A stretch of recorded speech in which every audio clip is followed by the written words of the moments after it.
Well, hello, my YouTube friends and family. So today we have lot 14. So these are still 10 books for $2. And I could put these on my Etsy. All you got to do is tell me your lot number and contact me via Messenger on Facebook under Minda's Bookstore and more. And I could shoot you the link when you want your order. So it's easy to do Etsy. It's just like checking out of Amazon. So this is the first book. And these are all romances, of course. This book is called Paradise City by Sherrilyn Kenyon. This is a 1994 book. This is what the book looks like. There's a little bit of white out, it looks like, in there. And this is the synopsis, what the book's about. Distant stars, endless love. Devin Kell's knowledge of women, gambling, and medicine was as vast as the cosmos, but what he knew about a spaceship's maintenance system wouldn't fill a moon crater. So when irresistible Alex Guerin told him that his vessel's near stabilizer was down, Darren hired her as his engineer. While she taught him about his ship's nuts and bolts, he longed to tutor her in the mechanics of love. Fleeing her past, Alex wanted a life free of trouble, yet no sooner had she signed on with Devin than they were outrunning the authorities and heading toward Paradise City, where even assassins weren't safe. But Alex didn't know what real danger was until Devin's burning kiss awakened her restless spirit with a taste of heaven. So there's the first book. The next book is called The Pirate Lord by Sabrina Jeffries. This is a 1998 book. This is what it looks like. And this is what it says. A shipload of women, theirs for the taking. Pirate Captain Gideon Horn couldn't be more delighted.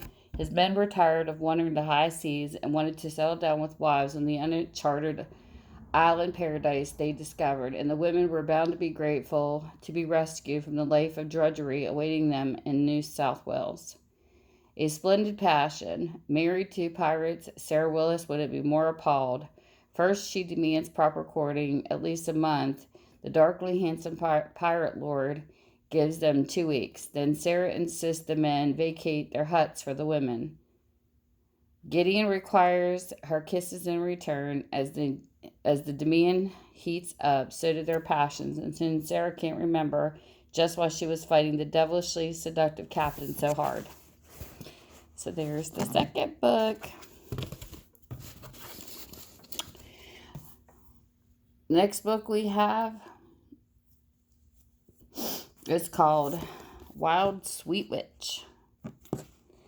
And this is by Araby Scott, and it is 1981. If I butchered the name, I'm sorry. There's writing on a little bit on that first page. And this is what the book's about. From Jamaica to Tahiti to the opium dens of Macao, they loved and fought their way across the tempestuous Pacific. Carrie was an innocent English beauty until she met Adam, the dangerously handsome rebel captain, who outfoxed pirates and outraged women with daring ease. And on the white-hot sands of Mahi,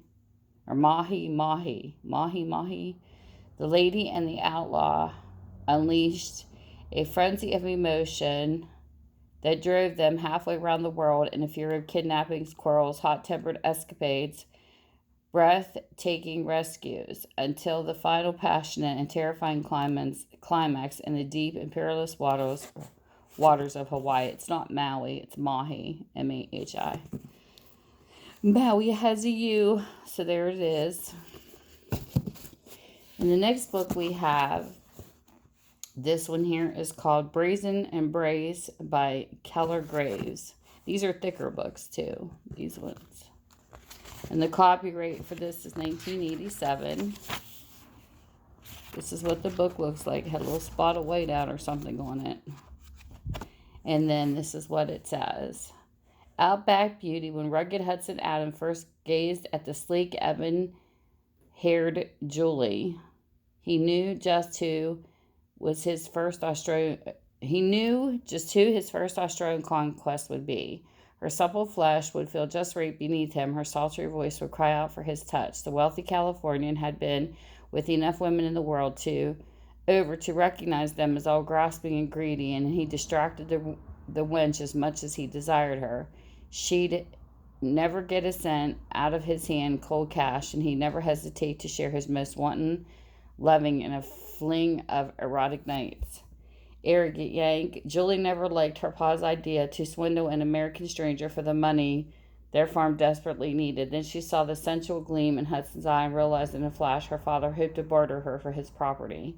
At first, the proud young beauty burned with shame, but then, when she felt the nearness of Hudson's powerful, virile physique, she yearned only to be scorched by his fiery, masculine touch. In an instant, Julie had to decide whether to save her land or her innocence, to connive for dollars or to cling with him for total abandonment in a bold brazen embrace.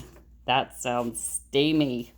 The next book is called Apache Temptation by Janis Reams Hudson, and this is in 1993. This is what the book looks like. It's got a little bit of stain right there, a couple of whiteout marks, it looks like right there. This is what the book looks like, and this is what it's about. And you will get the whole story with me, no ripped pages out. With tender kisses, she healed him.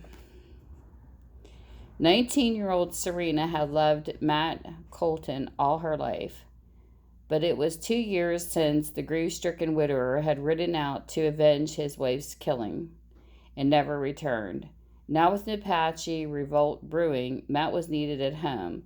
Against all caution, the headstrong Sabrina set out in search of him, only to find the rugged rancher badly wounded in body and soul. Yet nothing could break his strong, manly spirit, and she nursed Matt back to health in the primitive shadows of an isolated shock. A desire stronger than anything she had ever known raged through Sabrina, igniting her pent-up passion to a fever pitch as the fire of kisses led her again and again to the brink of ecstasy. With loving caresses, he'd hold her. Just when he was on the verge of giving up all hope, lo and behold, this radiant, blue-eyed angel of mercy had appeared to bully and bewitch him back from the brink. Matt could no more resist the sweet temptation of Serena's tender passion than he could wipe out the violence and tragedy that had brought him to this sorry past. Now swore to protect her from the perils of the wilderness trail and from the treacherous enemy out for blood and revenge, he rode back with her across dangerous Indian territory. There, beneath the blazing Arizona skies, he took her in his arms, and as the heat of her scorching caresses burned away the pain of the past, Matt knew he was ready to surrender at last to the searing love that burned so hotly in his wildly yearning heart. So there's that book. The next book we have is called Marigold. This is by Grace Livingston. It's a 1938 romance book. Nice. Look at that aged page. Anyways, this is what it looks like. I like aged paper.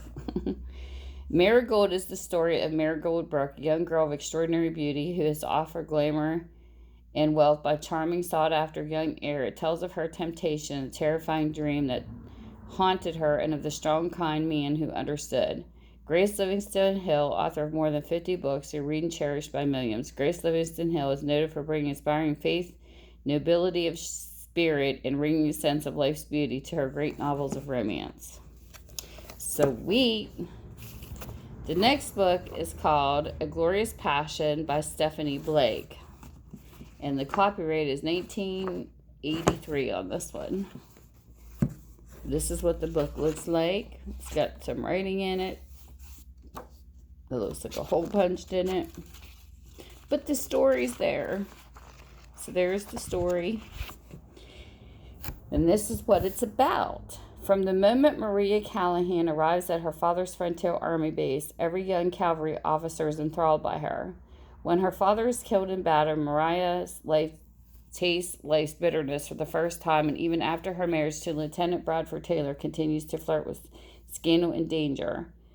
As Brad's assignment take him from China to the glittering society of Edwardian London, Araby becomes friend and mistress to the politicians and noblemen. He cannot resist her dazzling smile and worldly charm.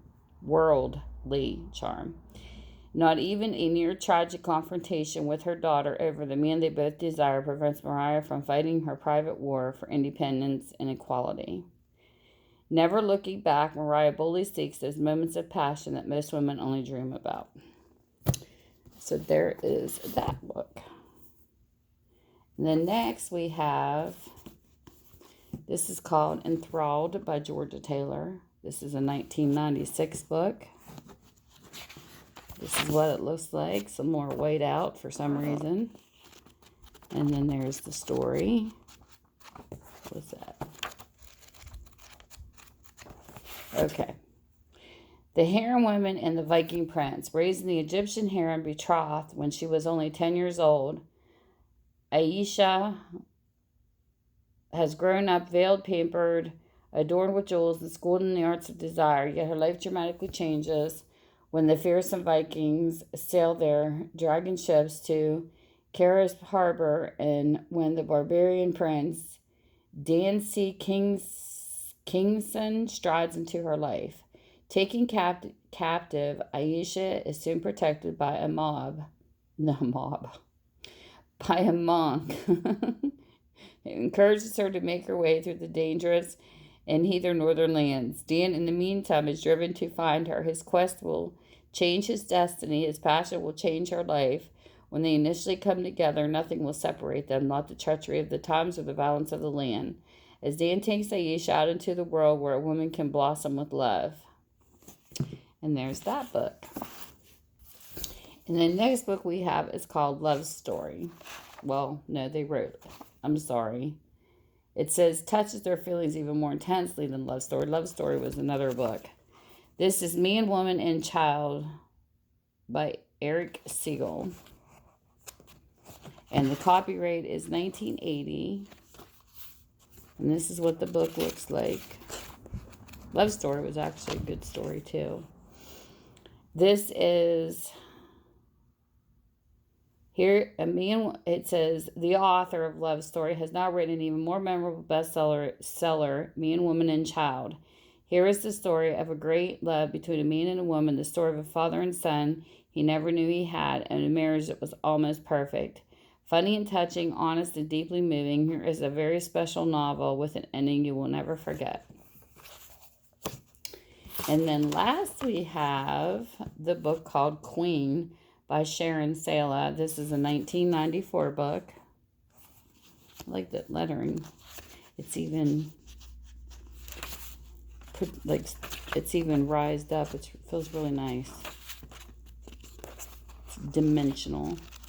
Okay, so here's what the book looks like. And then you could always count on Queen. Of all gambler Johnny Houston's remarkable daughters, big sister Queen has shouldered the responsibility of caring for the family since she was a child.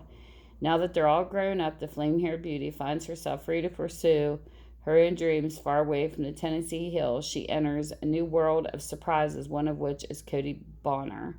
But Queen never counted on love. Handsome widower Cody Bonner has his hands full raising 3 boys, though he wouldn't have it any other way. But when Queen comes into their lives, he soon realizes he wants more than just a housekeeper and mother figure for his sons. Cody reckons it will take a lifetime to show the depths of his love for her, if only he can convince the lady to give him the chance. That sounds like a good book. So anyways, there is the lots for today. And I want to thank you all for spending time with me. And you know what to do. Give me the lot number, which this is 14 if you're interested. I will set it up and you can have them. And with that, all my information will be below in the description box. And you guys have a great day. Bye. Mwah.